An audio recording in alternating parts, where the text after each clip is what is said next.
Viewers, drama serial कहीं दीप जले की लास्ट एपिसोड की न्यू प्रोमो नशर कर दी गई है, जिसमें आप देखने वाले हैं ज़ीशान जिसकी जिंदगी ही दुखों के साए तले आ गई।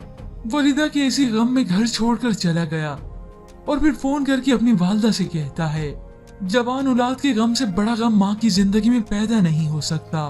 कल आखिरी अजाला करने जा रहा हूँ, अगर हो सके तो मुझे माँ जी माफ कर दीजिएगा। तो दूसरी जानिब रिदा ने ज़ीशान को ख्वाब में देखा और इसी परेशानी से वो उठकर बैठ गई।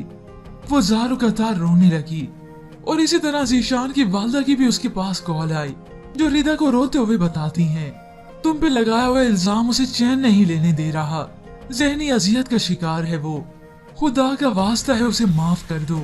ये सुनते ही रिदा दंग रह गई। वो अपनी माँ के गले से लगकर बहुत ही रोई, मगर आखिरकार उसने फैसला कर ही लिया। वो अपनी वालदा से कहती है, मामा घर जाना है। तो खदीजा बेगम अपनी बेटी से कहती है, मगर तुम कैसे जा सकती हो बेटा। तो अब रिदा जज्बाती होकर अपनी वालदा से कहती है, मैं जानती हूँ कि ज़ीशान तकलीफ में है, मैंने ख्वाब में देखा है, माँ जी ने बताया है मुझे। ख्वाब देखने के बाद तो रिदा की परेशानी में मजीद इजाफा होता चला गया। वो इसी परेशानी से भागते हुए आ रही है और फिर आसिम को अपने साथ लेकर वहां से चली आई। तो दूसरी जानिब ज़ीशान जिसने अपनी जान हथेली पे रख के पेश कर दी, एक शख्स उसे गिरबान से पकड़कर ले जाता है और फिर रस्सी से उसके हाथ बांधकर उसे कोड़े लगाए जाते हैं। इस अजियत से ज़ीशान चिल्ला रहा है, मगर रिदा पर की हुई ज्यादतियों और जुल्म को याद करके ये सब सह जाता है, इतना तक कि ज़ीशान बेहोश हो जाएगा।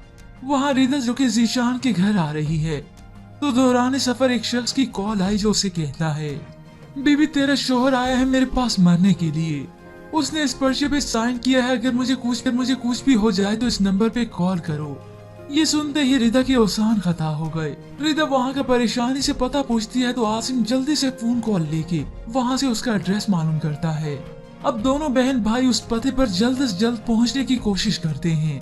होप सो व्यूअर्स इस ड्रामा सीरियल की हैप्पी दी एंडिंग करेंगे।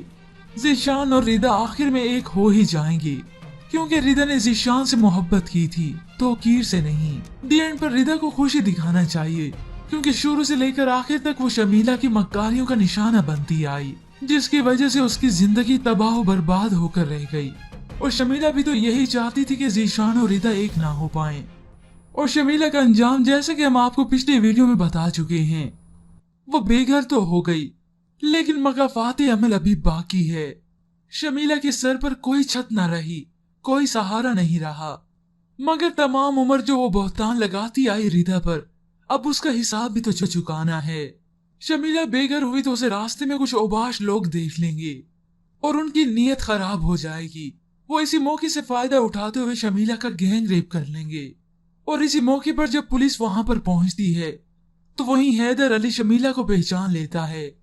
वो जल्दी से हातिम को कॉल मिला के बताने की कोशिश करता है, मगर हातिम का मोबाइल ही बंद जा रहा है। आखिर वो सारा मामला आसिम को कॉल करके बताता है, शमीला भाभी का गैंग रेप हो चुका है।